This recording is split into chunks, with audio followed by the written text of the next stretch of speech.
Assalamualaikum warahmatullahi wabarakatuh. Hai teman-teman, kita ketemu lagi di pertemuan ke-11 untuk manajemen kinerja dan kompensasi. Di pertemuan ke-11 ini, kita akan membahas mengenai kompensasi insentif.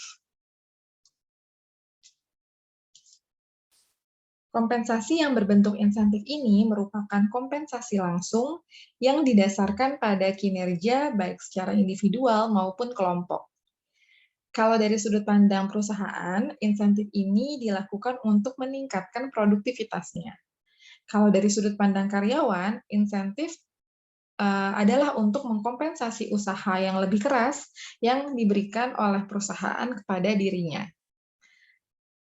Dengan demikian, guna memacu produktivitas kerja karyawan tersebut, atau dengan kata lain untuk meningkatkan kinerja, perusahaan dapat mengaitkan secara langsung kinerja dengan jumlah pembayaran yang diterima seseorang dalam bentuk insentif.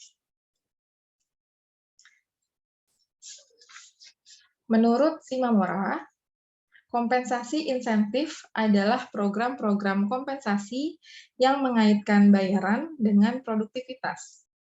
Nah, dari uraian tersebut, yang perlu dielaborasi adalah guna lebih mendorong produktivitas kerja yang lebih tinggi, banyak organisasi yang menganut sistem insentif sebagai bagian dari sistem imbalan yang berlaku bagi para karyawan. Kompensasi dalam bentuk insentif tersebut dimaksudkan untuk memberikan upah yang berbeda, bukan didasarkan pada evaluasi jabatan, namun karena adanya perbedaan prestasi kerja dari masing-masing karyawan. Dengan demikian, insentif di sini merupakan bentuk pembayaran langsung yang didasarkan atau dikaitkan langsung dengan kinerja dan gain sharing yang dengan kinerja dimaksudkan sebagai pembagian keuntungan bagi pegawai akibat peningkatan produktivitas atau penghematan biaya. Kedua bentuk tersebut pada umumnya dilakukan sebagai strategi untuk meningkatkan produktivitas dan juga efisiensi oleh perusahaan dalam menghadapi persaingan yang semakin ketat di dunia bisnis. Oleh karena itu, ada beberapa prinsip dasar yang harus diingat dalam penerapannya. Yang pertama, tidak ada kompensasi yang terbaik. Sistem kompensasi dalam penentuan sistem insentif dan gain sharing itu tidak ada yang terbaik. Dan yang terbaik sangat tergantung pada sifat pekerjaan, strategi bisnis, dan lain-lain. Jadi, sistemnya case by case, yang mana yang paling baik. Kemudian yang kedua, penggunaannya merupakan kombinasi dari beberapa bentuk. Jadi tidak ada yang mewajibkan bahwa perusahaan hanya mengadopsi satu sistem kompensasi saja, bahkan mereka bisa mengkombinasi beberapa sistem kompensasi karena disesuaikan dengan tadi sifat pekerjaan, strategi bisnis, atau hal-hal lainnya. Kemudian yang ketiga, gaji bukan merupakan satu-satunya yang bisa memotivasi pekerja. Harus ada yang bisa memotivasi lagi karyawan di luar gaji untuk bisa meningkatkan kinerjanya tadi.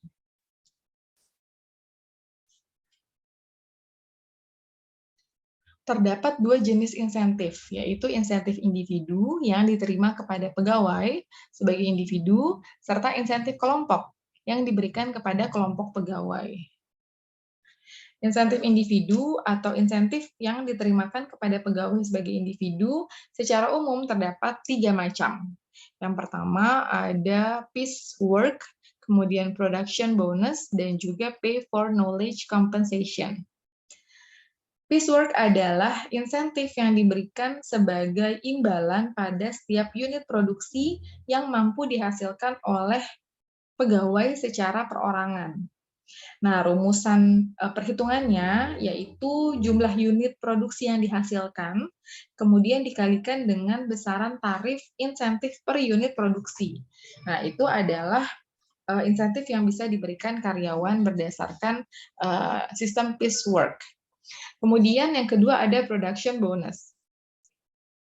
Ini adalah insentif yang diberikan oleh perusahaan bila tingkat produksi yang dihasilkan pegawai telah melebihi standar produksi yang ditetapkan. Nah, kalau production bonus ini cara perhitungannya adalah dengan mengalihkan jumlah unit produksi yang berada di atas standar atau target, kemudian dikalikan dengan besaran tarif untuk setiap unit produksi yang lebih tadi. Nah, itu adalah production bonus karena sudah melampaui standar yang ditetapkan oleh perusahaan. Kemudian yang ketiga ada pay for knowledge compensation. Tujuan insentif jenis ini adalah untuk lebih merangsang pegawai agar terpacu untuk belajar demi kenaikan kualifikasi dirinya. Kegiatan belajar yang dimaksud haruslah selaras dengan pola pendidikan dan pelatihan perusahaan, sehingga kedua belah pihak, yaitu pegawai dan juga perusahaan, sama-sama bisa memanfaatkan hasil dari belajarnya pegawai tersebut. Nah, kemudian insentif kelompok. Tadi di samping insentif individu, ada juga insentif kelompok. Atau insentif yang diterimakan kepada pegawai sebagai kelompok. Nah, secara umum dikenal adanya 4 jenis kelompok insentif kelompok ini. Yang pertama ada production sharing plan. Kelompok pegawai pada satu unit kerja mendapatkan insentif bila jumlah dan mutu produksi unit tersebut melampaui standar atau target jumlah dan mutu produksi yang telah ditentukan.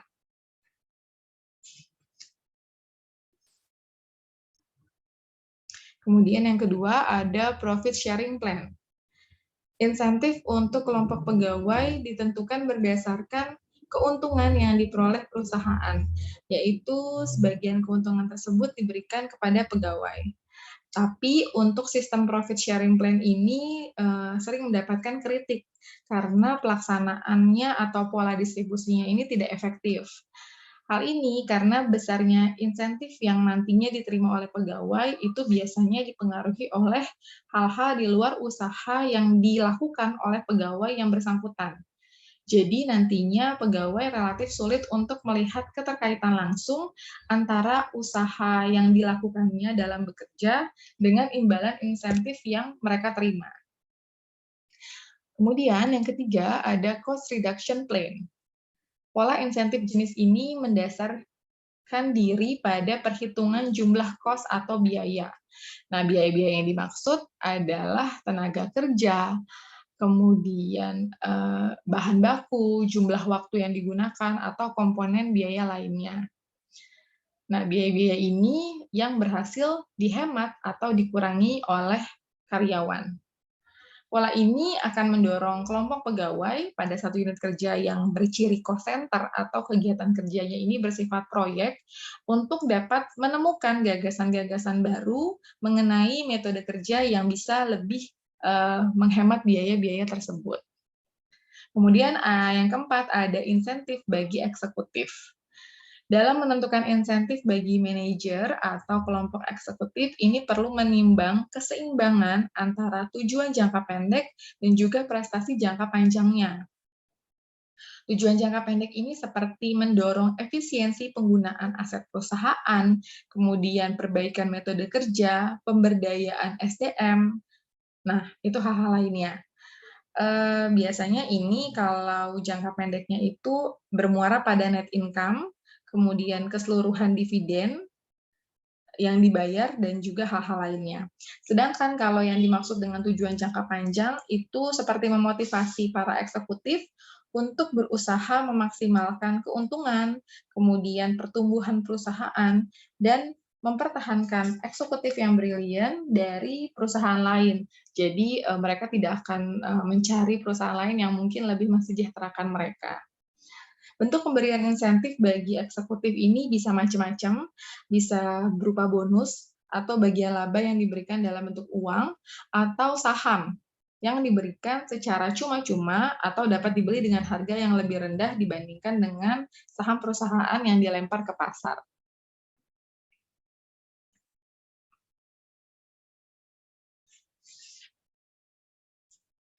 Nah, menurut Nasution, uang kompensasi insentif ini adalah di luar uang atau upah yang diterima karyawan. Karena pada dasarnya upah karyawan yang sama kedudukannya itu pasti sama. Tetapi imbalan yang diterima karyawan setiap bulannya, walaupun berada di posisi yang sama, itu bisa jadi berbeda. Penyebabnya adalah kompensasi insentif ini yang menyebabkan perbedaan yang diterima karyawan tersebut. Dengan demikian, insentif di sini adalah sebagai strategi untuk meningkatkan produktivitas dan efisiensi oleh perusahaan dalam menghadapi persaingan yang semakin ketat di dalam dunia bisnis.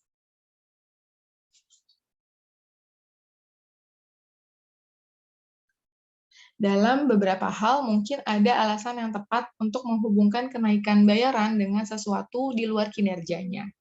Nah, salah satu contohnya adalah berdasarkan senioritas.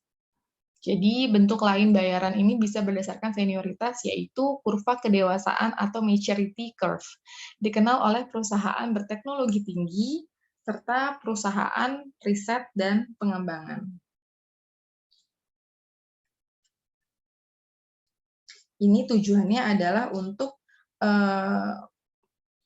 mengikat atau menyasar kepada tenaga kerja muda agar bisa bertahan di suatu perusahaan. Karena semakin lama masa kerjanya akan semakin tinggi juga insentif yang dapat diterima oleh karyawan tersebut. Tujuan insentif. Menurut Shimamura, tujuan mendasar dari semua program insentif adalah meningkatkan produktivitas para karyawan guna mencapai suatu keunggulan kompetitif. Program-program insentif membayar seorang individu atau kelompok untuk apa yang secara persis dihasilkannya. Contoh, jika seorang karyawan merakit seperangkat mainan anak-anak, maka ia memperoleh uang untuk setiap mainan yang dirakitnya. Mirip dengan hal itu, sebuah tim penjualan akan dibayar sejumlah uang tertentu untuk seperangkat mainan yang dijualnya.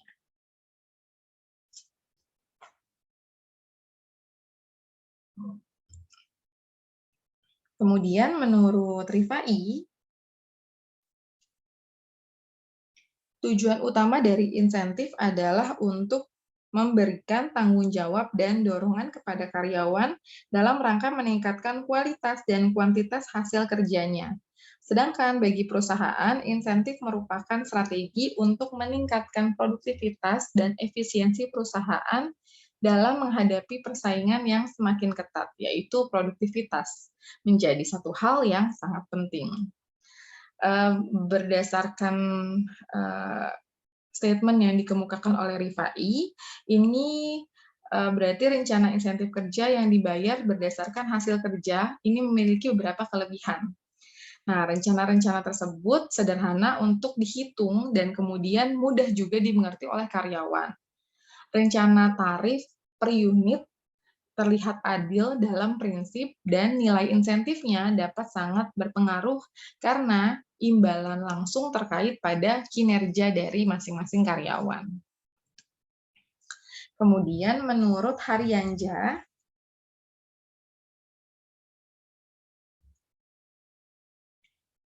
dari sudut pandang perusahaan, insentif ini dilakukan untuk meningkatkan produktivitas, dan dari sudut pandang pegawai untuk mengkompensasi usaha yang lebih keras yang diberikan oleh perusahaan. Dengan demikian, insentif di sini diberikan dalam rangka menaikkan prestasi kerja dan sebagai hadiah kepada seorang karyawan yang berdasarkan pada kinerja individualnya. Lalu Handoko mengemukakan bahwa tujuan sistem insentif pada hakikatnya adalah untuk meningkatkan motivasi karyawan dalam berupaya mencapai tujuan-tujuan organisasi dengan menawarkan perangsang finansial di atas dan melebihi upah dan gaji dasar. Berdasarkan tipe rencana insentif ditujukan pada tipe perilaku karyawan yang berbeda-beda pula. Nah, yang perlu dielaborasi dari statement dari Handoko ini terkait dengan penentuan imbalan atau reward. Imbalan atas kinerja memang bisa bermacam-macam, dari rasa kepuasan pribadi, kemudian pengakuan dari kerabat, dan juga kenang-kenangan kecil sampai pembayaran uang dalam jumlah besar, serta kepemilikan saham. Nah, terkait dengan hal tersebut, kita akan membahas mengenai jenis-jenis insentif.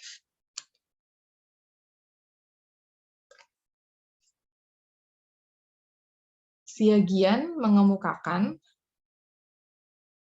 sistem insentif yang dikenal dewasa ini dapat digolongkan pada dua kelompok utama, yaitu sistem insentif pada tingkat individu dan pada tingkat kelompok. Yang termasuk pada sistem insentif individu adalah piecework, bonus produksi, komisi kurva kematangan, dan insentif bagi para eksekutif.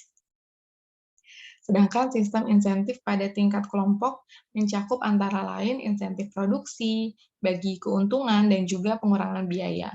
Nah, jenis-jenis ini pengertiannya sudah kita bahas di slide awal. Teman-teman bisa diulang ke slide awal atau dibuka kembali modul di slide bagian awal.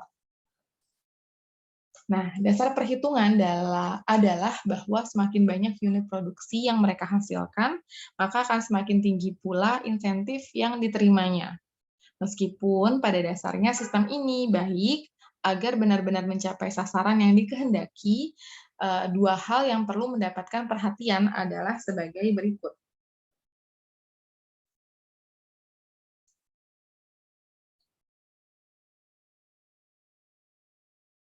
Yang pertama, tidak semua jenis pekerjaan dapat dinyatakan pada unit produksi.